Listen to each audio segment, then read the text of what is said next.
hello, and welcome to Macedonia for the first ever FailRace Festival of Corners. A selection of 10 cars are going to be taking on a section of the Glava Zete hill climb stage. Now, this is not the most extreme, certainly in terms of elevation changes, when it comes to a hill climb. However, this is all about the cornering. It is an incredibly technical, a very demanding, a very narrow, and a very hairpinny, that is definitely a proper word, stage. Steering lock could actually be quite a big problem for some of these race cars, and while most of the corners are very slow, very tight hairpins, there are a couple of higher speed sections. It's very narrow in places, the wall juts out, the rock face can be a pain, there's even a little bit of dirt on the outside of some of the corners for you to potentially get into trouble with. Many things can go wrong around this course. It might only be a short stage, but yeah, it is plenty demanding for the cars. Now, the running order for these is reverse of their qualifying times. Up first, we have got a Shelby Cobra, the 427 SC. Now, power-wise, this car has got plenty, 500 horsepower. And in a vehicle that weighs just over 1,000 kilos, that is a massive power-to-weight ratio. It's 91 miles an hour for the Shelby through the first of the split times, through the speed trap, if you like.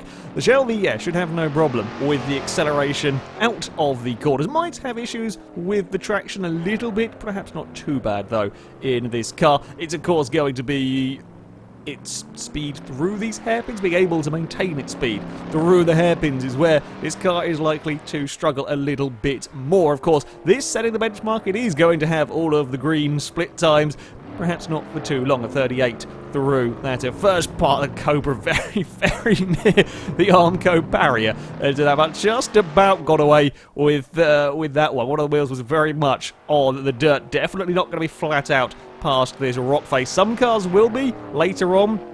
We may well be seeing a few cars flat out through that section. Definitely not going to be the case with the Shelby. 1:01 through that second split. It's doing faster than it had gone in qualifying as we head up towards this fast right then left. The left-hander is actually quite a big bump on the inside in which the Shelby clobbers. Is a big two-wheel moment for the Cobra. Gets away with all of that, having a very wide turn-in for the Shelby just to try and get it around these hairpins. There's a little bit of a bobble on the acceleration. Once you can get on the power in this car, though, it will be plenty fast, accelerating up towards the finish line, sideways across the finish line. It's not really even a corner towards the finish line. The Shelby still managing to go sideways. A 34.1. It is a second and a bit faster than he managed in qualifying, but yeah, likely to see the times tumbling. Up next, a Ferrari, the 288 GTO Evo. Now, this is an absolute beast of a car. In fact, a little bit of a sad story with this one. A race car that never really got to race, never really served too much of a purpose, other than in some ways as a test mule for the F40 that would come later. 650 horsepower in this one. A car that weighs less than 1,000 kilos. Very fast in a straight line, 102 miles an hour for the Ferrari through that speed trap before the first big braking zone. However, there is a problem with this car. On a big open track, it wouldn't have as many issues, but down here, the turbos are ferocious, and it's not really works for getting the car out of the corners. Also, the back end is very wobbly, already seemed to have a big slide on the braking zone. It will go faster through the first split, in fact, almost 2 seconds quicker, although another big wobble from the 288. It's a scary car to drive around here. You end up in a situation as you try to get on the power out of the corners. There's nothing. Suddenly all of the power goes to deploy. The car goes spinning madly. You change gear and then go back to doing nothing again. The gears, the power band is not helpful in a course like this. That being said, still going quickly, a 57.8. Some 3.5 seconds clear of that Shelby as the Ferrari gets on the power up towards the next corner. Will we see some more two-wheeled action from a car? No, the Ferrari is across the bump nicely. Doesn't end up on the dirt at the outside of the corner. Not quite on the dirt on the turn into this final hairpin as now the Ferrari tries to deploy its power. You can see it wiggling as it's trying desperately to get some speed down, and there it is across the line. A 29.8, the first car under the 1 minute 30, some 4 seconds clear of the Shelby Cobra. Again, a faster run for the Ferrari than in qualifying, but it does look like a real handful through this course. Our next car to run, the Veloci GTS 8, I believe the only real road car in this showdown. Now this an interesting one-off. Initially the car designed as a kit for the Porsche 914 some 10 years ago, however never really came to fruition. It's a 98 miles an hour through that first split. It is not a slow car, this one-off version that we have here on Assetto Corsa. 500 horsepower, and again similar weight at the 1,100 kilo mark to the Shelby Cobra. So power-wise, power-to-weight ratio-wise, very similar to the Shelby, but of course this, with all modern suspension, modern brakes, modern tyres, still rear-wheel drive, still wary, but it's massively fast through that first split, a 35.2, that's a second clear of the Ferrari race car. That's what having power you can actually deploy does on a course like this. I mean, still things can go quite badly wrong for the Veloci, again, wanting to go sideways. It's not quite going to be flat out past the rock wall. It's going to be quick past there, but it's not going to be flat out split two. We've gained a little bit more time on the Ferrari. Only a couple of tenths through there, but it's still over a second clear of that 288. Now to the tricky left-hander, or I'll say tricky left-hander, apparently not so much for the Veloci. It doesn't have a problem hitting the bumps on the inside. It's kind of, well, as I say, doesn't really get affected by them whatsoever as we are around the final corner for the car. Now it can put all of that power to good use up towards the line. It's a massively fast final sector. That's a huge final sector. 26.9 for the car, almost 3 seconds clear of the Ferrari, as we had some celebratory burnouts. I think being able to attack that bump in the way that the car could, that has made up a big chunk of time. That's an impressive, very impressive run from the GTS 8. Being almost 3 seconds clear of the 288 GTO is not a not an easy feat for a road car, so that's a hell of a stage time. The Shelby Cobra, well, 8 seconds down on kind of in some ways a modern day equivalent.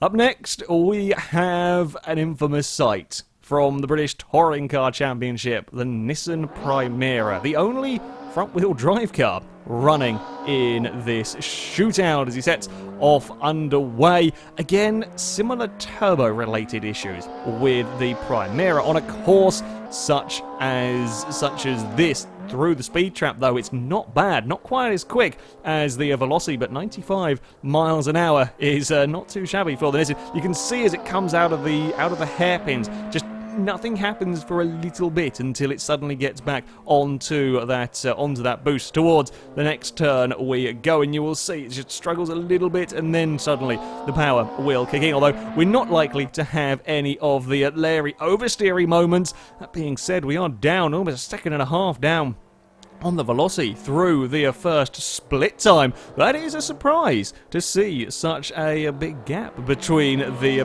pair of them. The Nissen, again, it's a little bit struggling out of the hairpin. Then once it does get up to speed, it will fly through the next corner. Onto the brakes we go. A little tiny lockup, a little movement from the back end there. However, a better second sector. It's now under a second to that Veloci. It's picked up at half a second through all of that, although we've got a bit more bobbling around as we throw it across the dirt. That's a little bit too sideways across the grass. That's not quite where you want the Primeira to be. Just bowl around a bit on the exit again, trying to get out of that final hairpin. Put all the power down for the run towards the line. Will the Nissen have got any closer to the Veloci? No, it won't. It's back up to 1.5 seconds, near enough for 28.4 for the Primeira.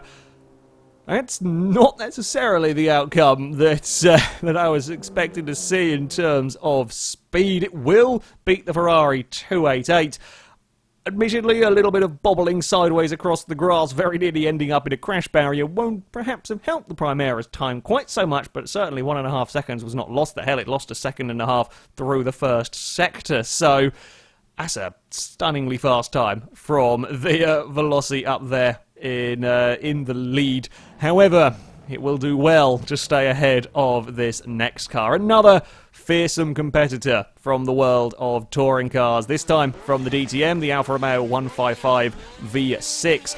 all-wheel drive in this car. No issues with turbo lag on the way out of the corners as we fly through that turn 1. On the brakes, we go 95 miles an hour again from the 155. I am surprised to see the speed well identical to that Nissan. I would have thought the Alfa Romeo's launch would have been enough to keep it, or get it going faster by that braking zone as we head into the next of the very nasty hairpins. Even with these touring cars, the steering lock, just the physical amount of steering you can get out of them is not easy to get it through some of these tight corners. And again, it can't go faster than the Veloci. It's a 35.5. It is within 3/10 of that road car, but it is still that Veloci's first sector was absolutely fantastic to have gone that fast. The Alfa Romeo is up towards the rock face. We go under brakes once more, and now we are ahead of the GTS 8. It's only by a fraction though, a 56.3. It is a bit of a four-wheel drift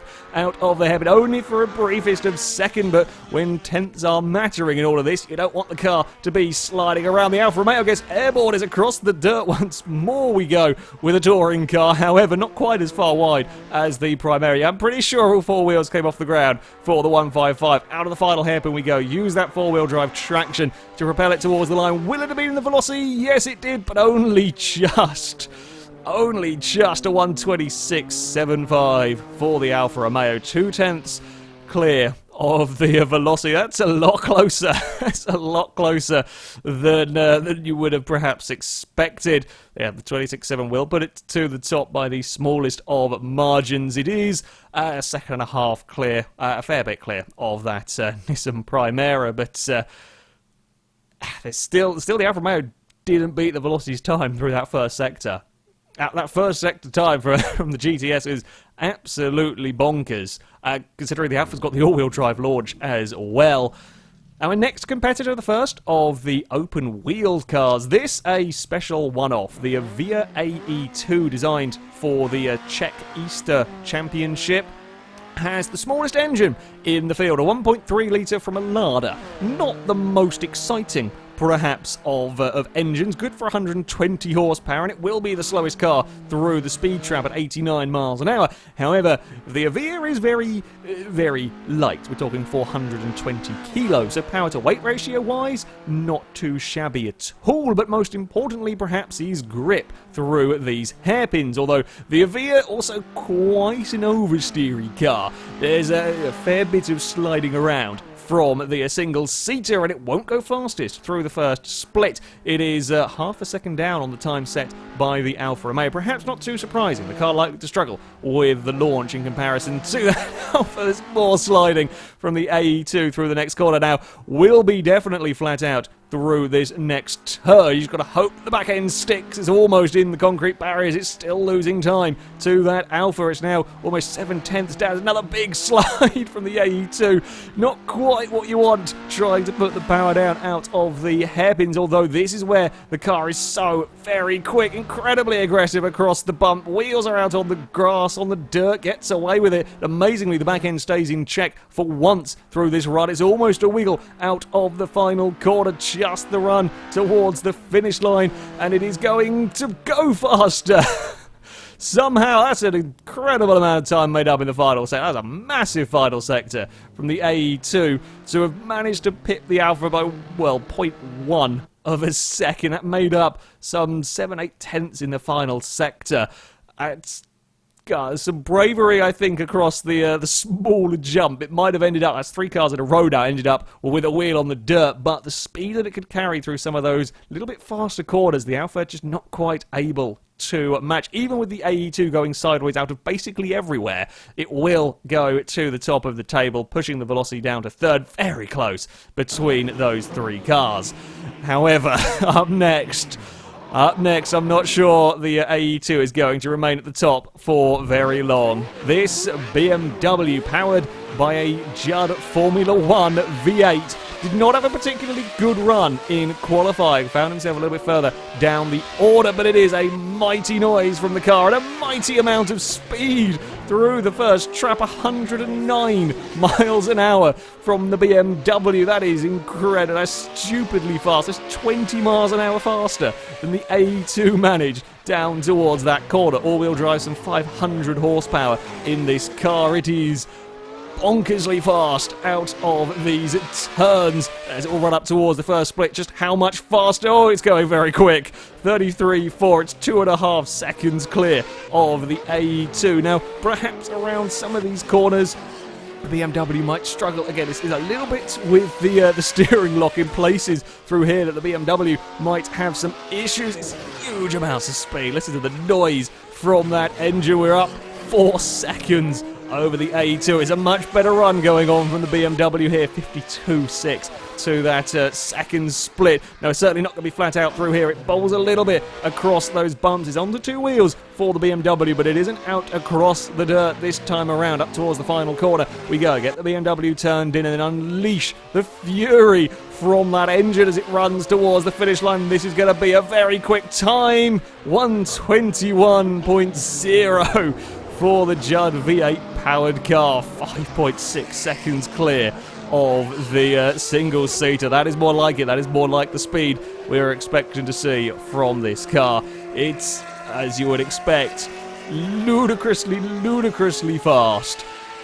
That is going to take a fair bit of beating for the competitors to come. So, there we go. It is a long way clear at the top of the table. We were expecting that BMW to be fighting for the victory here. That will knock the Velocity out of the top 3. Well, I say a little bit of a shame. The Velocity still, a remarkably good time to have been all there. I mean, yeah, we're now starting to get into the very serious end of the competition.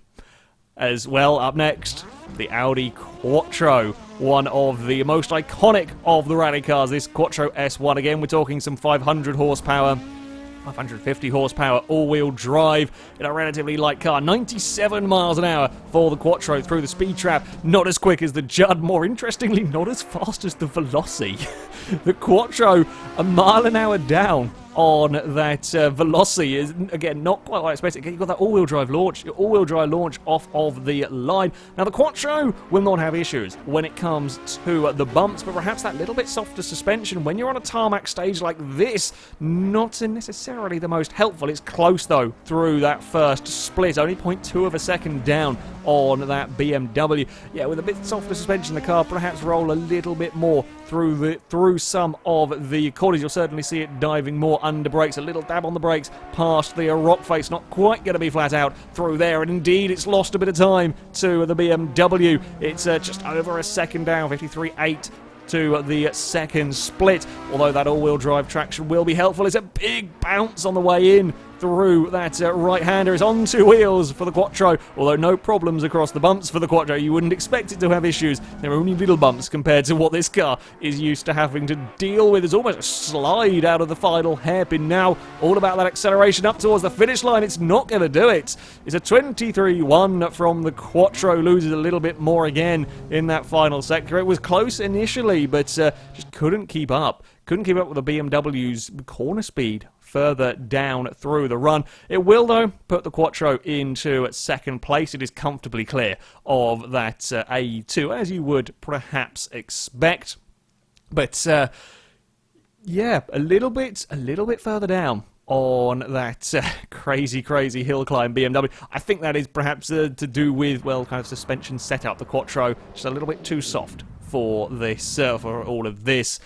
We have is another DTM touring car taking on the course up next, the Opel Calibra.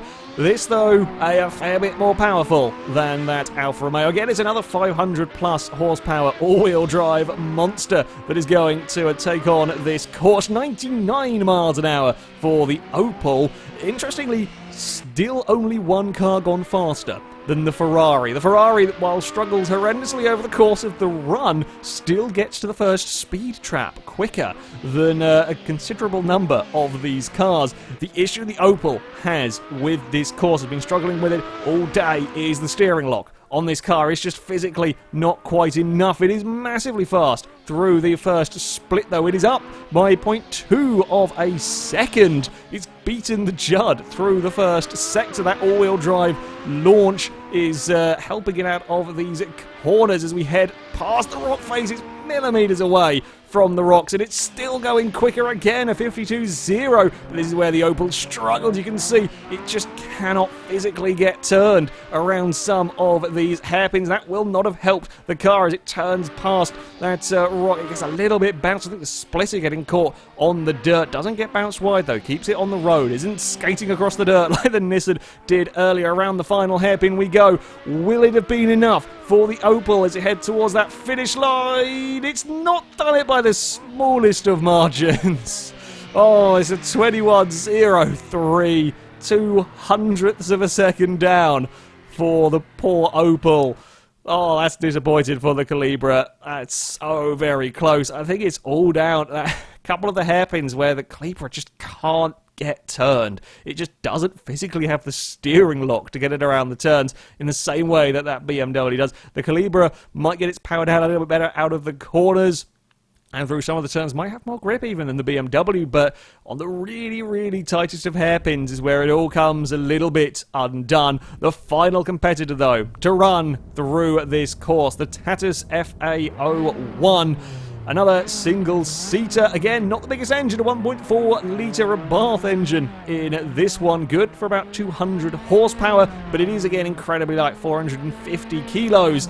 And it's 102 miles an hour through the first split. Now, in qualifying this, the only car to go under a 1 minute 20. If nothing goes wrong for the Tatus, it should be able to get to the top of the table, but so nothing going wrong at a stage like this is much easier said than done. Up towards the first split, how is it looking compared to the Judd? It's looking fast, a 32.4. It's almost a second clear of that BMW. Well, this won't have the acceleration that likes the Opel, that likes of the BMW. This is all about the corner grip, all about the speed that this can maintain through the hairpins. It's never going to be a question about being flat out past the wall there. Easily does it for the Fao One, and we're quicker again through that second split. It's 1.2 clear, a big oversteer moment. Haven't seen that much oversteer since the A2 went up the course. Typical, it's the single-seaters that have been slithering around. It's a big moment again.